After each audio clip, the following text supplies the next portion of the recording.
eye-opener on this one. These are the words of a wise man. Nobody carries a heavy burden than he who has evil intentions. Once there's a creation, there must be a creator. God, whose supernatural powers and miracles can only be found in the book, but not in real life, is equal to a God who never existed.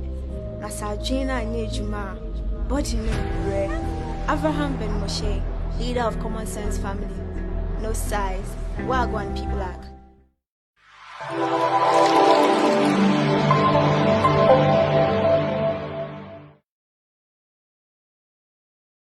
My friends, foolish born-again Christians who are believers and not thinkers. Yeah, Zoe once again.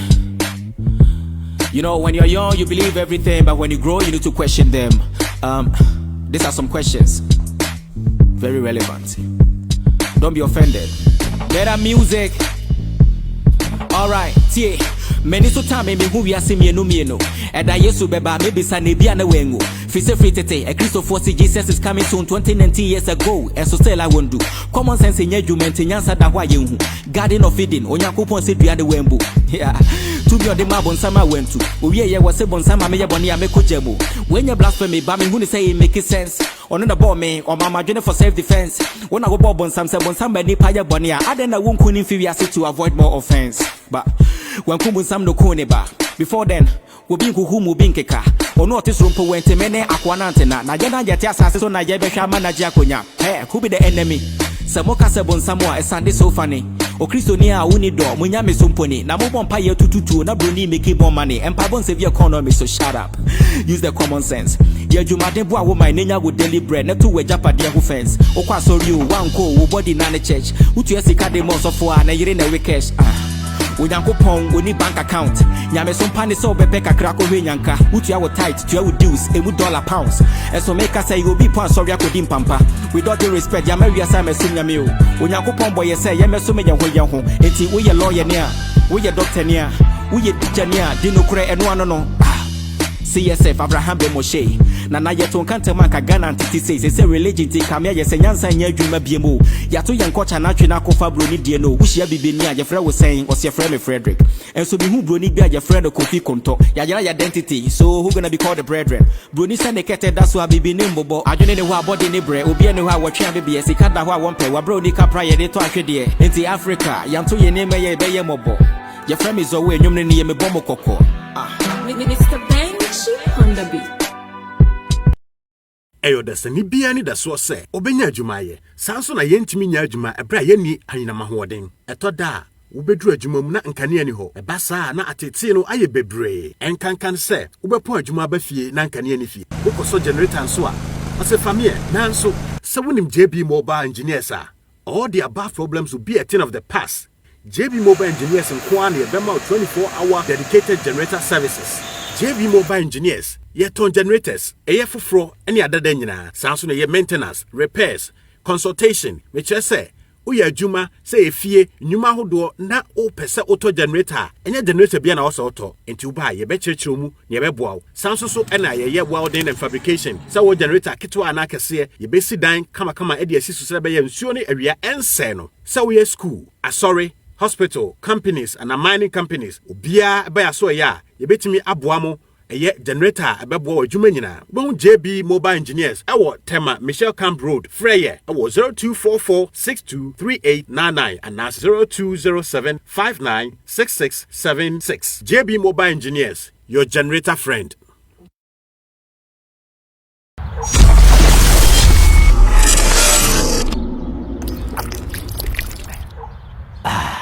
What a new way to cool off and quench your thirst.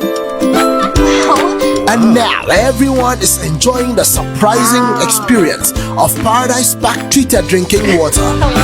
Hi. Join the refreshing experience and enjoy the all-new Paradise Park treated drinking water. Paradise Park treated drinking water. Drink pure, live more. This advertisement has been vetted and approved by the FDA.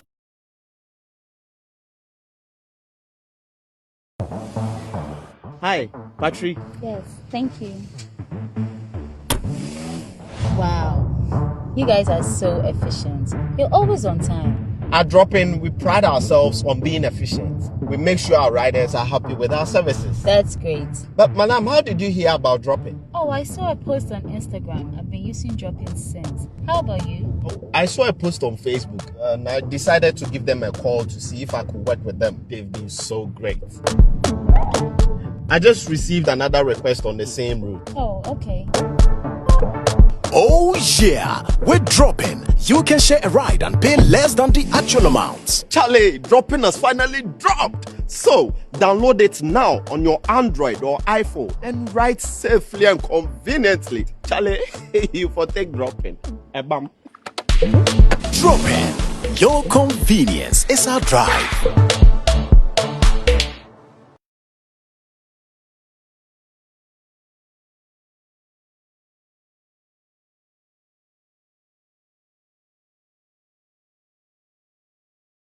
The Bible is full of lies, contradiction, misapplication, mistranslation, errors. Me who words I'm saying you should be. The Bible no a pink sheet and MPP for the couple.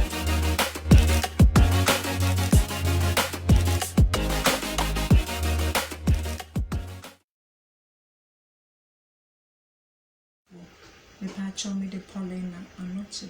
Mr. Mo me yari. Me bubu academ CCS me. Mintimi so renanti. Mr. Mo me call hospital of anoche. Doctor say me has spinal tumor. And nunti na bubu mi ama academ mintimi sorry. And she say baby I dream. No message say me koye surgery no outside. I had the mintimi.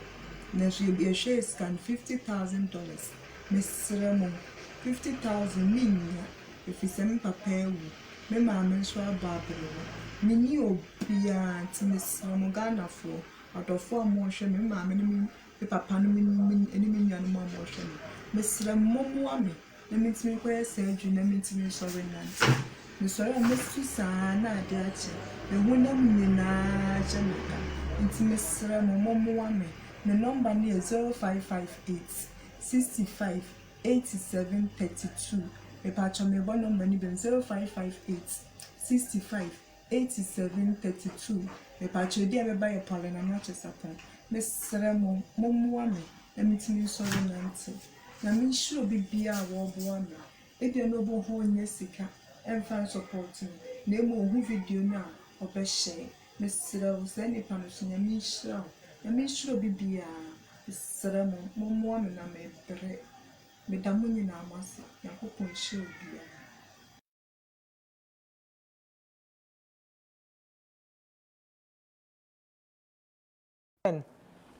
Patrick to say Boko. Bibia Boko. Bibia Boko. Be black. Oh, yeah. Why? Chisai, why any mommy? Why any mommy no? Patrick from Nanaya. Minisa. Sabi ne papa na ye ne mame ti mommy na. Oh papa no hwe me ti say mejano. Oh my miska. It's mejano ben Bibia Boko. Bibia Boko. Menya ma said, what has my people black ka? Say. Ma said ne dia ya. Catch him. Oh, baby, them so them are baby. Sawara, one can say, no, me shall let you wundi, papa. Okay, Ben, you better train come in common with Bray or First of all, you best start a year, a new IGP, a year Georgia Kufudan Parry, a year the one in all dear ma prophet says, is no new evidence. I shall one man bonting. I'm a prophesy. Ubeka, I was so do evidence account. A crystal for because na nyamia samo so dear. Evidence be ni the Bible chiribio. Cause my who say pastor be crab a trust as a Kufudan Parry so take pastors on a Yakupon fan home channel and a fine could see her. Maminja wajin check kakra. What do you think about our move now? What day ama a yas of a fui? Order or dear mass of a fui. Okay, well, the Maminda, my phone in our say now. Amenda common sense family for us. Amisanda, my senior brother, senior Moshe, Medana Sene, the US executive, any more marking na Medo BBAC. Say, about the issue of the IGP in the Bekayana.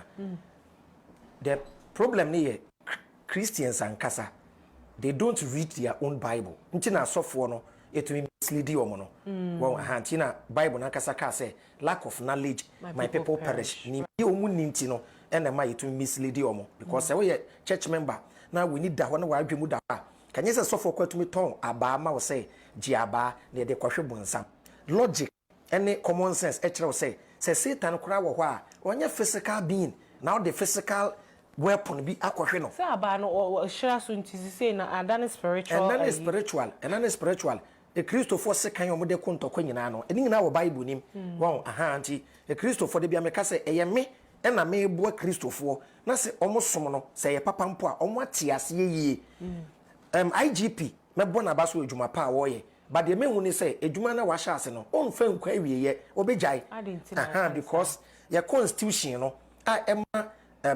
the president and also the government in power so no choose IGP ni kire say otumi control no at any time ope. That's according to the constitution. According to the constitution because sanka police service no independent our den ho na ye to aba IGP te so man panyini oko US no ne ade a nti the state cannot interfere in the say we bibi na etia ekuo bi a omo wodom a politicians adwene say obebo mo lose the next election nti aduma pa dan pare start ya enani aba asofo so nani aba politicians adwene say obebo mo lose the next election nti aduma pa dan pare start ya enani aba asofo so nani aba celebrity so ne ade no odi we ni kwa chata hu chatwale wodom nti politician beka say no say chatwale bufu na obekasa all say aduma pa no ye no politician person we ni power nti ne bi o wa omema wagugum kakra ye nyina wa ha ne hu say honorable Kennedy Japan a start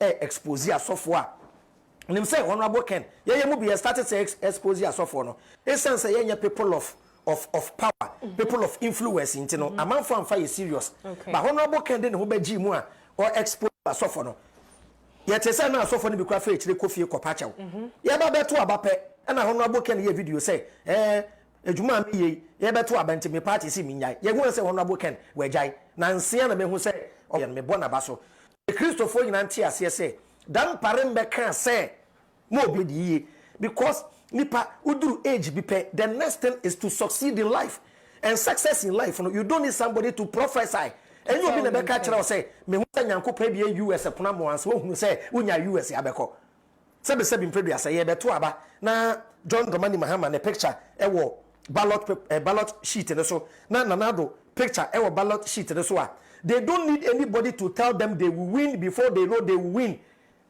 because campaign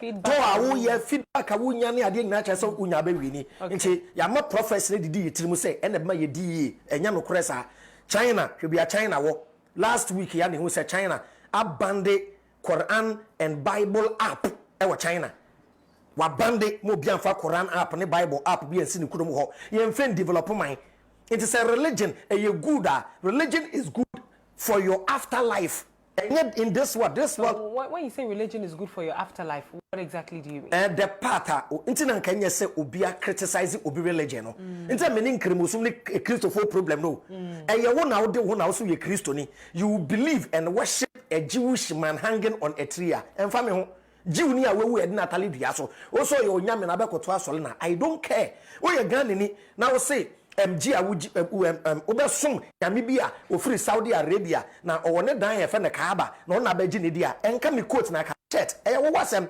but you don't have the right to say wo som sebe yo sebe nyame a na abo baby esi Saudi Arabia wo ko bompaye na me nso me say Kumasi echire ho aboba bi da ho na mesom abobwa na wo se mi magimi na abosomsom ye nkwase asem inti Quran na kasa say there is no compulsion in religion e wo Quran mu no compulsion ye show bi osum inti jame na me nso me de na so de because Jehovah Witness for book bi ya church say mankind search for God na me so bebre inti ye nyina gidi say me yes say ya e na me so me nyame e no affect wo bi until you don't have the right to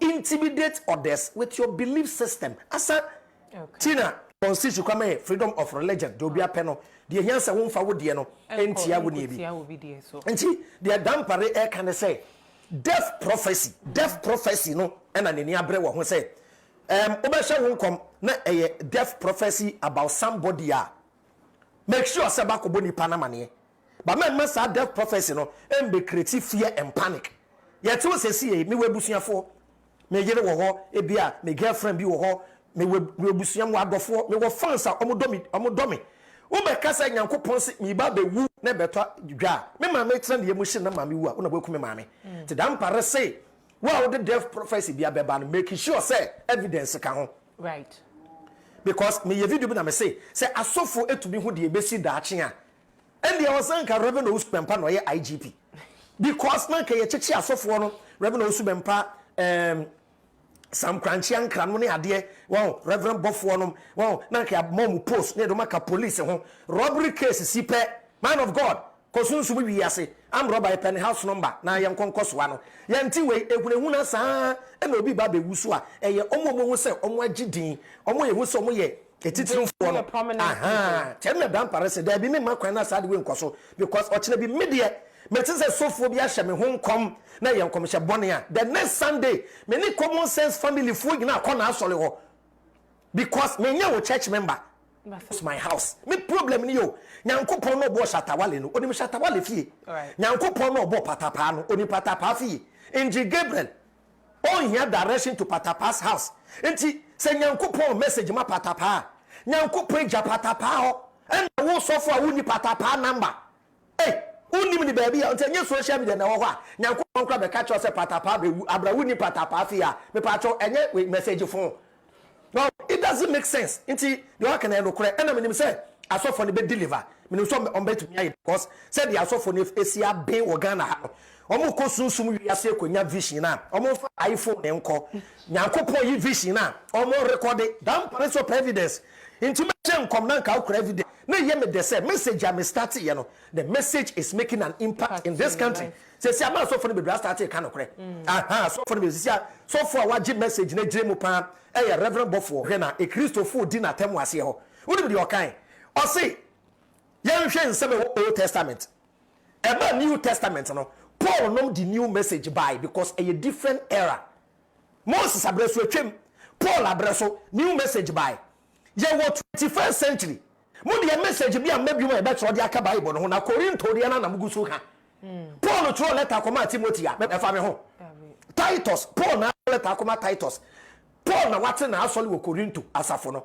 and the problem e koso asafo nim and na Paul actual letter to the church of Corinthians a me pa cho tema fa mo ho it doesn't make sense then you be book a cake book ancient books here etwem sabre na ka ni ho de na mugusu ka Paul throw letter koma Timothy a me fa me ho Titus Paul na letter koma Titus Paul na wate na asole wo Korinto asafo no and the problem e koso asafo nim and na Paul actual letter to the church of Corinthians a me pa cho tema fa mo ho it doesn't make sense then you be book a cake book ancient books here etwem sabre na ka ni ho sabre na mobile phone ni ho sa de when you dey chira to today and essentially a good book ni so we don't see it in our days nti dia dan pare ye de me bona ba so e we dwuma pa wa skase o ye hwe they say social media one of the most active Facebook pages no Ghana Police Service very active update Ghana for nti say dwuma pa no on to aso de to so mienu waka kire anson say wa be ye dede no wo be dem where did they say so asoli abe dede enye asoli mpo noise making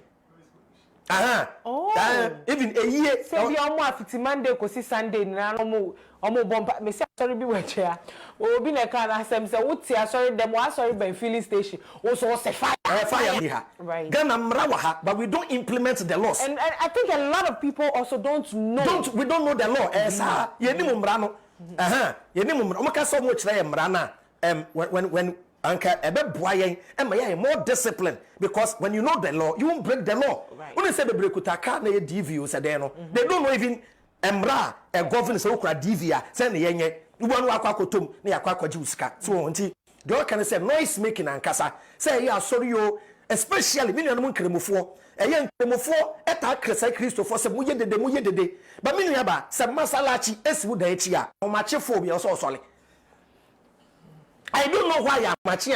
Oh, for Unyankopon. Just so can good speak and money by the stab me. Ebia me so me nkremoni. Uti zongwa. Untumi nka so mu ye dede. Be Christopher de eka. Tiapa mo chaw. How you call on your God phobia ho but make sure say entia wo nua fa ahodie so. So does this goes to say to say sad the day ya working the day omutwa eyi I mean increment for first story the day someone can actually report it and they will be arrested? They will also mujai no credit 1 a.m. Me ye de me no 2 a.m. 3 and I die 4 what start for Allah what disturbing me yen fanya me som entia wo bi fa ahodie so ene eyi no ne program some ya eye de ukoka na kwese oye bonsam especially the church most of times enye say church nkoa o ye wo bi a won ne tie oye Kristo ni say wo mu a next door neighbor for onya sole ahoma chepe ne waso radio so we stedia no was to radio nim unnim no ye fo yew na kobokokoko say sister adwoa me pa chaw afi abo 4 enkura ne da kakra mbeko school a o kope ne we changing pipe no we nyanko pound a phone to me nyina jana no da bi ye sebe jimi na wo jimi no say volume no ye too much ma ne mra down wow tell da bia me ka hwe omon bible no wo de hwe Ecclesiastes chapter 5 verse 2 t Christo for me de too much ye can maybe say hamo ye mbompa ye kra fan this to bi obi o ye mbompa ye fan this to bi we wo busunsum ni a oye de disturb ni nuada e bi kind of Wasi ema no enye ro. Tie, osi ema wa no ye woro. Wakuma so empentem asem fi. No wakuma mpentem asem fi because like imagine say wo bo mpa ye say nyankopon be gina wani mu asa na ne be kasa. Nyankopon pia ka say awu nyankopon msrew. Ba den na ne kasa nyankopon na na no pay. Tefa de be voice modulation.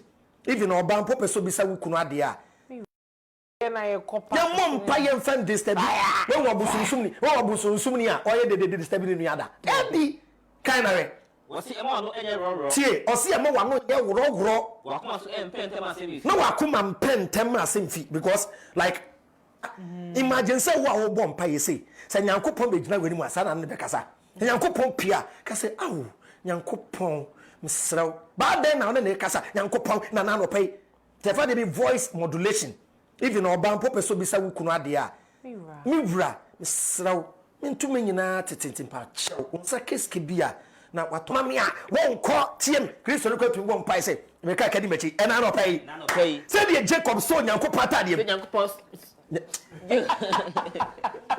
aka cho say ye ba program say ya je dwaman no na ye focus wow ye go be say na people like who ma kokko a no I confused e po di nimpuni ya so nyanko pata de nyanko potie de ya ka no so we israel why ye dua bia ma nyanko paka kwada say ya me chiwo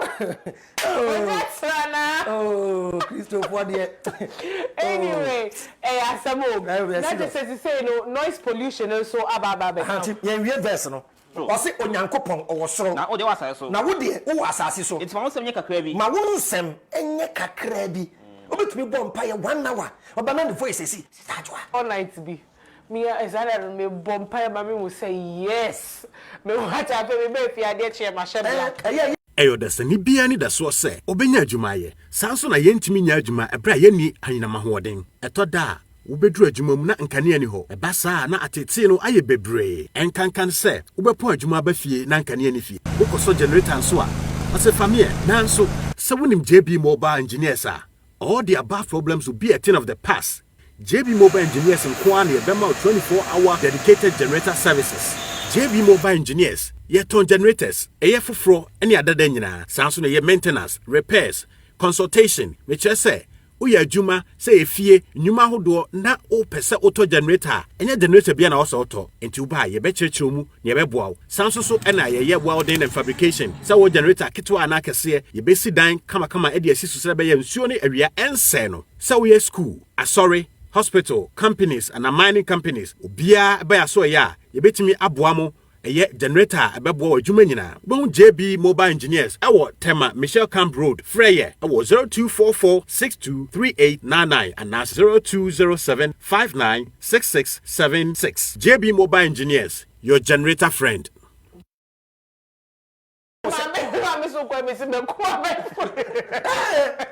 Opium to say painkiller. It's a religion. It's to say painkiller. My mention didn't say painkiller. No. Politicians are messing up the economy. Unye dwuma nye ohun kyerɛw ka painkiller pain reliever it once I will cross all them when yankopon afi Beka Kadimechi. And I don't pay. And I don't pay. Me shran my son. Me shran my son. Me ye den my son. Me ye den my son. Beyonsem. Magic 10 billion. Magic 10 billion. Magic 50 billion. Magic 50 billion. Inti hallucination. Right. Something that doesn't exist, but you believe it exists. So you close from church, walking home as a rich person, but in reality you are poor. Sana religion to you. Ahanti. San kan paibo kra wokwa. Jesus ebechrem paibo. Me say Christians don't believe in their own Bible. Matthew chapter 6. Matthew 6 verse 9. 5. Verse 5. Yeah. Matthew 6 5. Kan. Na say obo empire. Where enyam you. Mu Jesus enna nkofa say na nya afra no so onje Bible ndi no. I believe in the Bible, but I don't believe the Bible is divine. Me gidi say yehoma. Me gidi say where your phone. Your phone. Ahanti. Me gidi say your book if you soro ne buy. Me ye nipa e na atworo. Ensem bi wo mu a wo fawo de ball bre be yeye ebi nso wo mu a ene be kotokoto a emwa yen ne ye frɛ mu nti ha no mu Jesus no e kyerɛ mu mpaibo kan no mu tie na se mo bɔ mpaia nti Jesus say e Christofo se mo be bɔ mpaia mo nyɛ sɛ nyatomfo no me nyɛ sɛ hypocrite to aso e wo bɛ sɛ o hyia dem na hypocrite no o mu gyina enhyia dem ne emotin twa so e bɔ mpaia en park so bɔ mpaia na nipa ehu sɛ de be ye nipa be hu won no kra me se mu sɛ no kra me Jesus me ka kyerɛ mu sɛ wonya o maketwa dada obi obɛyɛ saa de no be gyina park so no me mintie esan sɛ wonya na ketua dada na ode na wo Kristo ni papa de o bɔ mpaia sa wo pɛ sɛ o bɔ mpaia hyɛ no pie mu Kwanhwea mountains hyɛ no pie mu kompai bɔ kɛse na ode wo bɔ mpaia na sa wo pɛ sɛ o bɔ mpaia hyɛ no pie mu Jesus me kan kyerɛ so be bɔ mpaia wo dem ho ye mfix atomic bomb ho nti ko won kasa wo dem na tupnu na ye den tupnu on pɛ sɛ wo be ye dedenti no na tubupunum bɔ waja okokom ne mpaia na bɔ waja a owo kukuom secret prayer na bɔ waja okokom ne mpaia waja a ohunu kukuom na nyankopɔn na ohunu kukuom asɛm no nyankopɔn betua wo ka na sɛ mo bɔ mpaia enie na sɛ mo bɔ mpaia mo kasa pii kwa mo kasa pii kwa sɛ abosonsomfo sɛ abosonsomfo o sɛ won kasa tinti e Kristofo susu sɛ won kasa tintinti o betie won enti mo nyɛ sɛ saa nkrɔfo no na moja enim niam ahia mo nyankopɔn onim de ahia wo ansa na wo bisa ade ane nyanko nhia me amenkɔ asɛm na kyɛ sɛ mekai Bible mu baabi kora nyankopɔn Jesus ka sɛ wosu afrɛ ma wobɔ mpaeɛ sɛ our Father who art hallowed be thy name nti ɛyɛ sometimes me wonder say so all of these prayers teachers say compare this comparison here our my Father with but I have a different so I ask myself ententiemu ne kasa ne obi tumi koba pon na ni t-shirt bi krase kan nyina ebi krase kan ebi kwa de mbɔ mpa nyankopɔn na ɔpɛ hia vuvuzila pom nyankopɔn na ɔpɛ una yɛtifo ne ɔpom ɛsɛ Jericho afesuo ɛna Israel for the totrobento ɛna bubu Jericho afesuo na se Israel ne Palestine for kontokwa so de totrobento na ɛkɔe ɛnya ayondom technology ne se bi hɔ wote Ghana afɛ Israel nyankopɔn ɛda ne ka baby Ghana ne Italy kɔ bɔbɔ Ghana ne World Cup match Ghana ne Italia yɛ so afɛ Israel nyankopɔn na 6 months ago Italy achi Israel born a tray Jesus kura mo ku Jesus abo mo tray na wa usi Ghana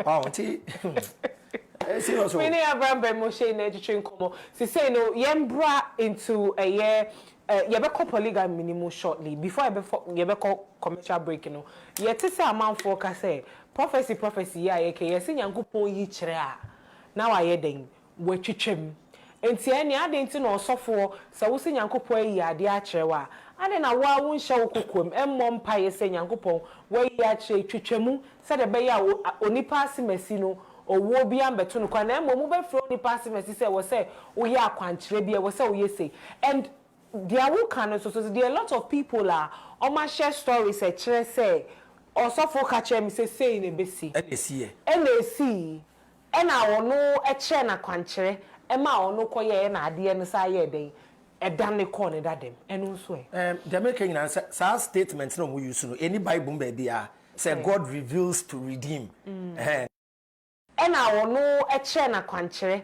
ema ono koye na ade no sa ye den edan ne ko ne dadem eno so the making answer sa statement no we use no any Bible baby say God reveals to redeem no I saw for the terms ni bia no any Bible baby say nyankopon se oyi bibi kira otumi sesa no men doubt dreams say obi asodai but dream a 99% illusion ya so dey at play muda na mentina play muda ya so dey na ye kaka minim driving obi oba bi kwatumi so dai na one nkrofo obobo onbo boda ye wo dai bi ye so abi na I say wetu wonam wiem wow aha na asofo no ye na dai de ye message dabi ye subconscious no aha nze me ka say 99% of dream a illusion only 1% na times it me back in reality ba ku bi ye wo dream bi wo ho a shadow ya de bi o san ke si wo abrabom na ensi etwem na ye yi akyerew na ebi ye ade a eba besi daache na ye yi akyerew na ebi so ye just a shadow ya ade bi ensi ahanti ye brain no ye conscious brain no ye koda ye da na ye subconscious no a start peke na me bi till most at times obi a wote hu na nanko obi a mudi ye no na de akoda im on steady say at times hwe movie na film da na we hu movie nim ebi asa Jackie Chan na Jackie Chan de ukwam de ka na isen krofo ba P Black wasu bia na edide me o anaju ya obitumi dide me nsa na waso da na ntwe chensi no me ntwa no ana no pay me sorry na me say madam for bi na me tai hu no wo me dayem madam for guy bi me hu no wo me dayem several times. And me show me status say what does it mean when you dream and see someone consistently in your dreams? And madam for lady bibu sa me say oni pano or me ex-boyfriend and I say actually yes or me ex-boyfriend or say any a dream of setbacks until setback. And I make catch and say what has that got to do with someone setting me back? A bi o subconscious no e bi o kwa kwan fa so nante won aha bia na do a do no adwempa ti o subconscious no e keep ni image no yeti hey omo amuti dem standard brain eti ne me what dem we nyina no me brain wa capture ni na right but me conscious brain into me kai me kai sisi a te say bisa what dem ha che okay on right wa dream ma say kan say say ka say ni person na what dem ha yes wa form no the brain is faster than the mouth sanity right.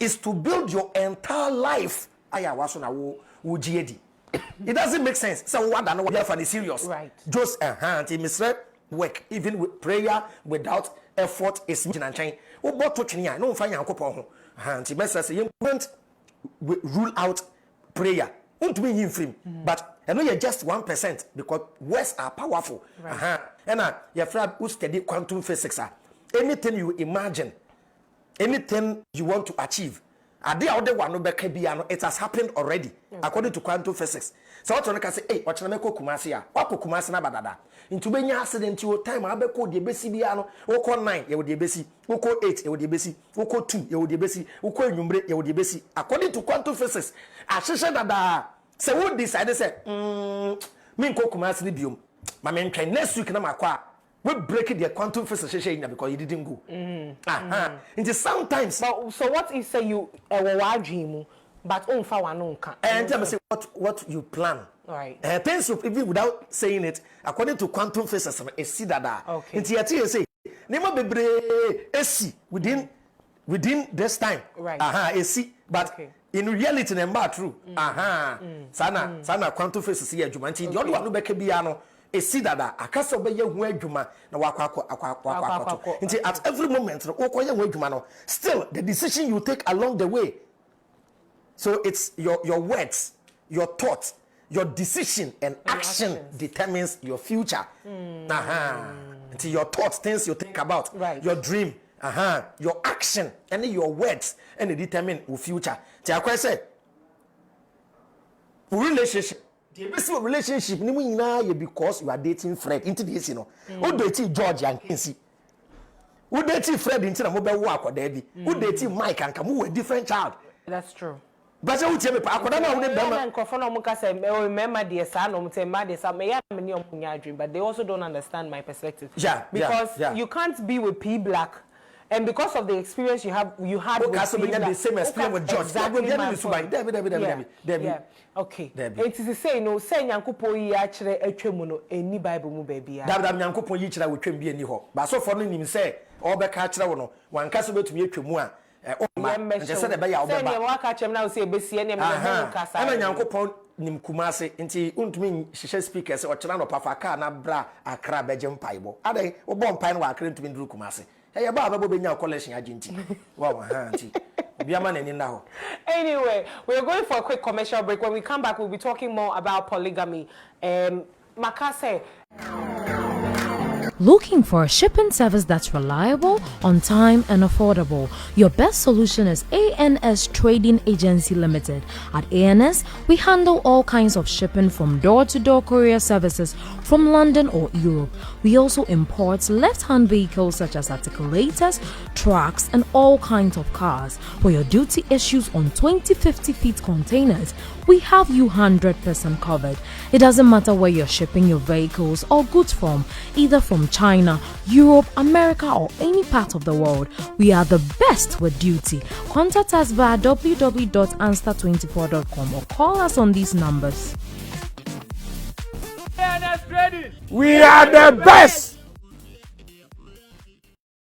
Ya na tete no na eka eye ya mamre ho. Ye papa nom etumi ware be 10, 5, 15. Enu bi na ma ebi mu etumi nya nnuanom be 40 plus ni ade. Afa ye da sorry da bi ayese bibi di monogamy aba. Na chesa ware aya chehye wo ware ba ko a wontumi nware biom. Enu soso amasise ne emema no ne se wo mo ware twempena no e wo mo yiri no chi eno soso adoso enti kwosha ase se masensan se meni asemasi e kire wo se omutumi ware up to 4 after assistant 4 wo mo so ma ware na wo magia tum no ma di samra no so ana wo ka se IGP na se da wa sorry o ye adwuma no religious leaders ni bia besa sorry etia no no etia kra de o sole etia na dada me pay interview am meta abobo so me pantia say yeah na assessment for the whole nation into ye catch the whole nation but a message for an individual ebi ni we ohene ahazede no awodi for no call ne nchen nti say ye individual akọ ne nchen kwa catch them na say ni so ka say prophets for the whole nation there said ne said there your mission come say be a Ghana disaster bi ba be sie and fa hin and na ye evidence coronavirus see ye osofo ba ko bi ka say ye mia sorry I forgot so for chirabosom o ka say ye mia sorry bi is that allowed it's wrong you're wrong want to be a prophet of doom e make kaka ko ye nyame nipa wo hu ne atwam e simple the making na basic or some ko fa o si ku be si Ghana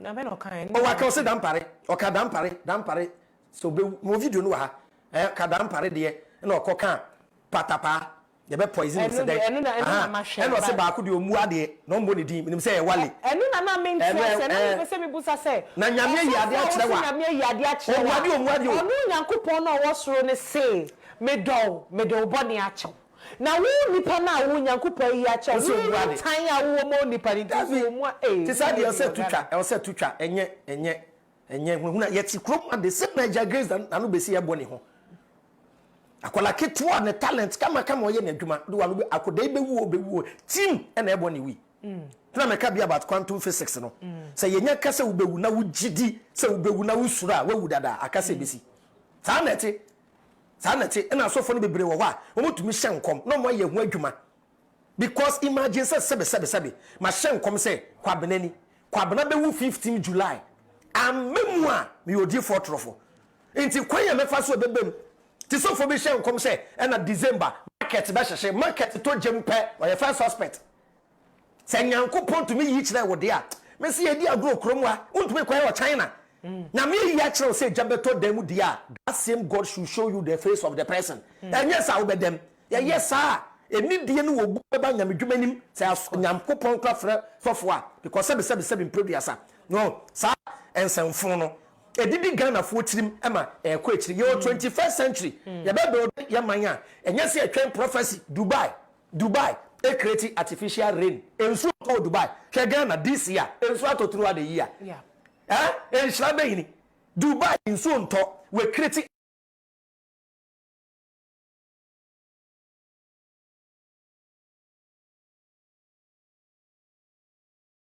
enye time a wo pe na abebe fie it is our freedom no ye be jeffrey winsam so there are a lot of guys and ladies who get married and still want to live as single people. It's not possible to me, especially young ladies, you know. Me catch a young girl be say be manya yo ho de pets as awsem na fa asem fa na asem ko na we keep you circle close or baby or ya what they we no number na ne ex boys one still and wo kura abeyifu a we ase ese aware ex fo no one worry no fra wo one worry no anaju 2 a.m. or be fra wo video call what is our worry na money be so ye so disrespectful say on to me pick people and pick say ni kuna ni mpo say hey boss adan ma worry mpacho me pesa wo en fa me biem what delete na nanka ukuna wo say obe peke obe friend honey crown hello honey so I worry my worry e wo dia na ya di o di kuna di oh baby oh na uchi me menim wawu imagine me for so ti e ta me ba to na uni omuji anaza kwakoje wa we dey find no marriage no ti marriage any achievement of course ye ntiase never me see any achievement marriage car any mobile handset any achievement gadgets, everybody must have access to handset it is say what they know how sophisticated it is no wo price they make out we say obi kura yam na kura iPhone 13 na we na mu kura phone we na mu tumi de ye call nti ntumi ntobi emfa beti zi wunu ya marriage kwan ye wa ebitumi obi ye single te wo na na danfo awale 3 times na we jani na no abeka no a single it happens it will be ampre ne ho kwa awade afi ye ntiase ye say in a society there are more women than men. Polygamy should be allowed. Didn't America say polygamy doesn't mean a man having multiple wives. Polygamy means every woman having a husband. How so? Yeah, na ya short una mwebu. Ti Bible no kwase ebrebi beba Isaiah chapter kan. Asofo forces our quotation na mode Isaiah 4. Isaiah 4 T. MC verse 2 ana. Isaiah 4 verse 1. Isaiah 4 verse 1. Verse number 1. Na was it maba so be so we ma krumo edano aka say. O say ebrebi ba emma baako 7 ebe so be ma baako atadem aka kire ne say ye bedi ya aduane. O de anya hwe ware ye kekewo na yen emma no ye bedi aduane. Ne ahye yen tade. Yen kase bi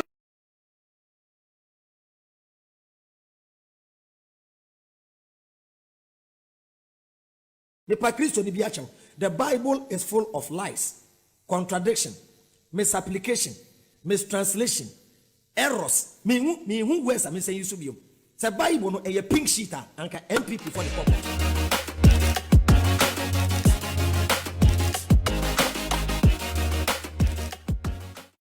Any time I will pen a baby fear. It is our freedom no be Jeffrey Winsam. So there are a lot of guys and ladies who get married and still want to live as safe. Or say if not just say suppose it can happen. Right. And if a man takes a second wife, he must continue to give his first wife the same amount of food. He must continue to give the first wife the same amount of food and clothing. And the same rights that she had before. Any rights are no going now. They now your man first thing no. You the same thing man. And if he does not fulfill these duties to her, enti ukunu catch us obi wale foforo. Now so mi wura. I want to know any me nkwantena. No say the me wale ya. Ye di o wale foforo. Not the man does not fulfill his duty, previous duty. He must set her free and not receive any payment. And o kokra abusuafo ni meeting bi aye. Ti be man to ko second wife and from betete first wife. Na dey back secret back we ko ni. Ma men kan no preacher e Christ e man at time so motia na ya ho na branch e den wo kan. Ma men ka se mi kire. Hwe. Say oh, me refi asem kra. E ya dey ya ehia aha e better say bem wale mienu mu no kan kore. Me wo yire mu mienu. Ena me de fi ya me kwan. Come here. Excellent. And one of my fro. Hello honey. Yeah, and then Wednesday nti me call adwo ho meba Friday. Why? You ya no hwe nkura ni bibi ni ya no wa frɛ me. Why? You no okay, okwa me kura chi ya na ma me why? Asa. Ti okoduru ya oba ho but ben man what side chick me pesa me yiri behu enne board meeting ena meeting na ya taw ena me ba na metai ubetwa ntro saa one day ya kopa. Ya nkofo so ka say as understand. No, you don't need women who understand. Yam tetero na na yetubidi omutena fie but no me nya sure say bamba di omba bet na fie obi o kwa obey on the property bia ba ko ti ebia ba ko ka so ebia ba ko so ewo ebia malam e do pe na wakwa na wakwa say mo the same house so a ye wo say de obeye e na ye woni pesu ye obi ho ye nibrini obedu an ni brade obi ko ye second wife almost second wife na ban kwasa ye nibrini ni kwa chen first wife or the first na be pray we ho e na make say okonya nkofo bi saa na okonya oba bi saa na yemfa ni say let's give an example because for the sake of omo tie yan omo questions no ana so bi so ho a oya akola na so ye young man or say not ofi polygamy so obi o de ohun wo fie nti aha na ntokwa bi exactly the stepmother bi no more treat omo emi ye ni pesu aha o mami betumi yewu na o papa kra be ware second wife na second wife na be tetew nti ene ye ni pesu aha nipa ye good a o ye good o nipa bonini a o ye single o ye nipa bonini o be to awale so a o be nipa bonini nti enu e human nature e bi na enye by nature so it has nothing to do with enye polygamy nti e polygamy no nya bone nipa su e na ma ne ye bone be mewu be ma ni wu ye no or first wife on the first wife no won koda 4 e na wo second wife abai wa wo ba 1 wo say japade kese ye fe wa wo ye bayifo sir nti kan Deuteronomy 21 verse 15. Deuteronomy 21 verse 15. Okay, Deuteronomy 21 21 verse 15. Suppose a man has 2 wives. Suppose obeshemra. Na me wi am akire aware a Bible no kwase ma yen ware but ya mamre mu kan na yetumi ware your tribe so mutumi ware ni anti ba efia ware na wo ho. Enye bone Israel for mamre enditia. Kind. Suppose a man has 2 wives. Suppose a man has 2 wives. And they both bear him sons. And both of them bear him sons. But the first son is not the child of his favorite wife. It's not the child of his favorite wife. I didn't know Bema to me ware 4 5. No the favorite wom. Okay. Ebu aye suban. Bema bi hokra na ope younger women. Dema bebre ware dodo ne ye. Ebinum pe younger women. Ti ne yiri age a, ne yiri nyi a, na wakope younger na ware no ti. Younger ne ba, na ne do nyina akọ young ho ane ho. Bible ne say no problem because Bible mu nyankopon kwa no do Israel kra chen amamemufo. Nti boni bi ani. But opesta wo kan no kre. O say o firstborn the child of your favorite wife. If the first child is not the child of your favorite wife, and Obana won't shut down no firstborn ma when the man decides how he is going to divide his property. They didn't talk about Japan. So when the man decides how to divide his property among his children, he is not to show partiality to the son of his favorite wife. And make it partial.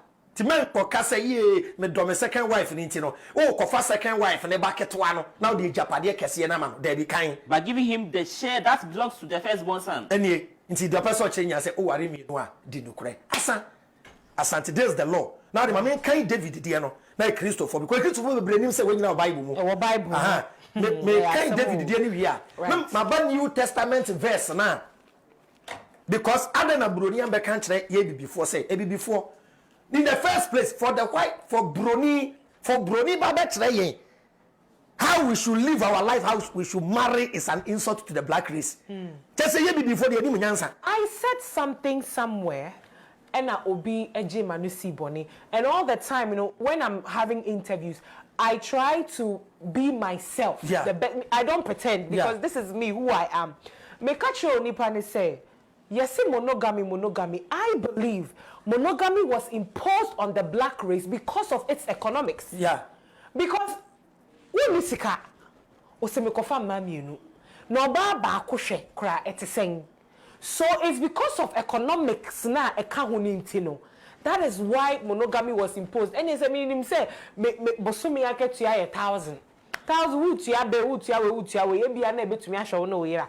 Tra na enemre mukra no taxi driver will say why obi otwi truck kra wo guess be 3-4 enye easy na se wo ko hu be ma bi asebe wa bo ne bread baby na person otena ho I think well enye no ba kope but into be steady a successful young guys don't marry early onum so ware pe onya time and fam mouth. You were celebrities be Rogana, we are young, especially footballers. No, ware ntem da.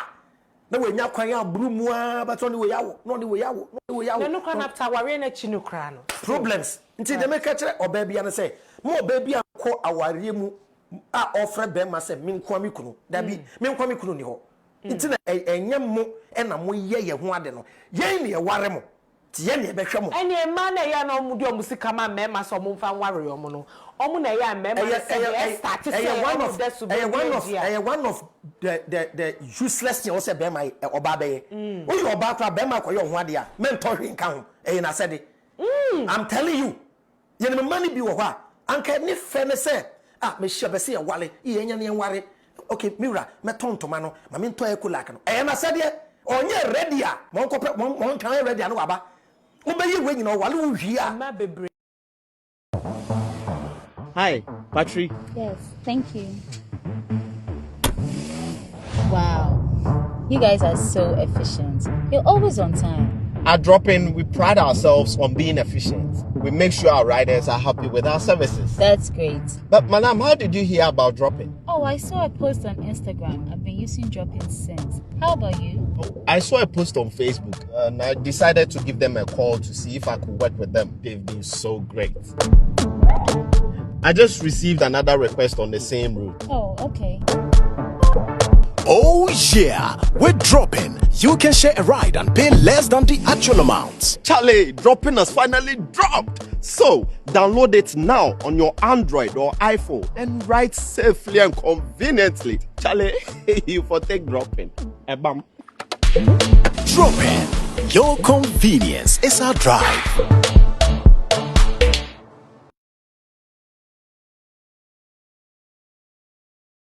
Me that spend chunk of their money. But me explain it. My first wife, my ex-wife, mommy. Me told me what didn't me no toy. Satan ne bi ni me ho oboa me toy ye toto ne ho de. It was wrong. I should be ready before I get married. Bema ne ho nson. Bema da single room one. Single room wa wura wa utu sa koi ne mpakura da for unsettling. Wọ́n so say onkoye me wedding. There be Bema boa ne ho wie ti cancer lutrot ka say what is a poor man doing around love? You say find money and love will come. Sir, nti enye odonko a sika ni kwa problem beba. Ya ware wa ahokyere ne nti ye say ja wale. Ba bebreti awade mu sika wo ho nti onkoda. Okay. Abasa na ka che Florence obi nim so nja bishop obi nim. Wo boa. Only hwe. Enkwan aba ho akọ. Reverend more for you. Mr. Reverend more for about for concorda. Because aware no ehwo de. Nti obaby antias yes sana memati. Na nya be nyina ye wo exception to the rule. You be man paying na do de omo ye dede. Oye be ma sebe be ma be bo ni hwem. Wo de ko John Dramani Mahama so abenya no. Se ye de mape seti pegni bia apwa. Obi abetom. Samson mu nyina tom. Jesus ekura bai. Onya 33 years. Ensan ka Mary Magdalene e de na hwe ho. Enye ize o. Bible baby say Mary Magdalene suing no the triwi pa Jesus na wo meti hei na fresh girl si we and so me name na nsa ba na o da ya na no su a ti Jesus ya 33 years me fi asa si so esa because the 40 asa mission accomplished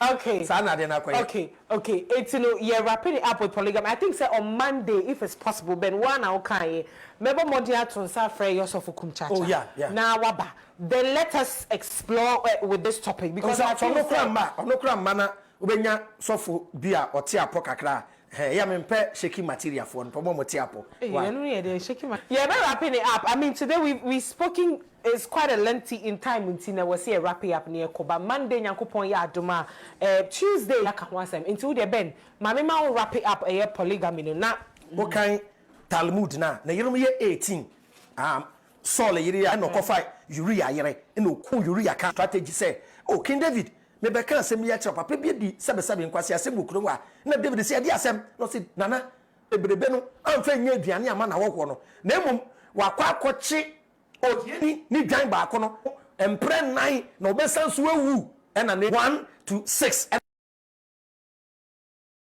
Eye opener on this one. These are the words of a wise man. Nobody carries a heavy burden than he who has evil intentions. Once there's a creation, there must be a creator. God, whose supernatural powers and miracles can only be found in the book, but not in real life, is equal to a God who never existed. Nasajina Nyejuma, Bodini Bre, Abraham Ben Moshe, leader of Common Sense family. No size, Wagwan P Black.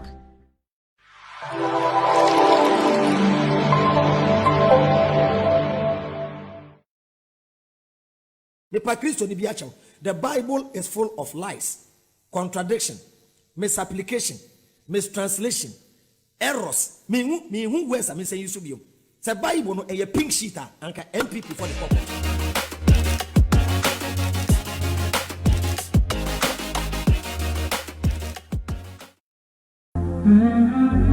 He is a critical thinker. Abraham Ben Moshe.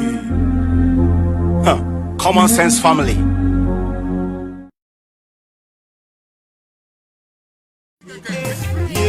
Who they want no fi fire who?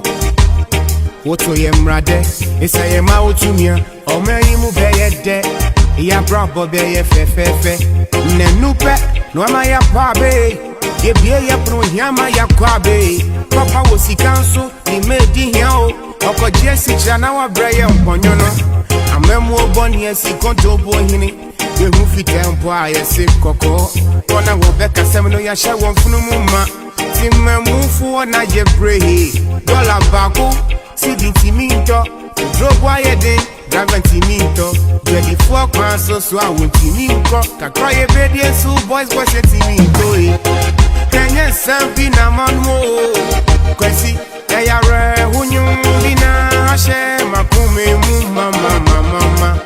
Ye. Enyo do hunyum na mitwo.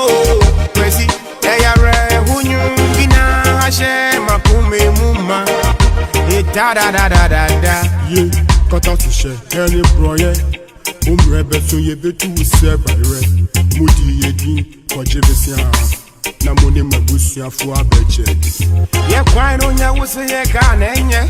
Ma ye ka ne a wose kwada no nsuya de. Enti wo refi se suku dan no abubu. Yeah. You belly fool where they kill you. So corruption and dirty games. And my own refi se emri in kafo. Yeah. No say wo ye swafo. Ebu wo ye kandi ni ya na mo sifo. But since the day you can hold rumble, who soon you will buy a bay yes a devil. And you don't who you na me too. Ara who you be no shame. Mama. Yeah. Yeah, to you. Yeah, that will come. The drop one, rap and singing dog. Yeah, guess you could so yeah, you mind yo. Can I number Sabasa? If you say you shoot you, you know so. Tantini and Timindi, oh, Mom Peppy, yeah. I'm right here, yeah.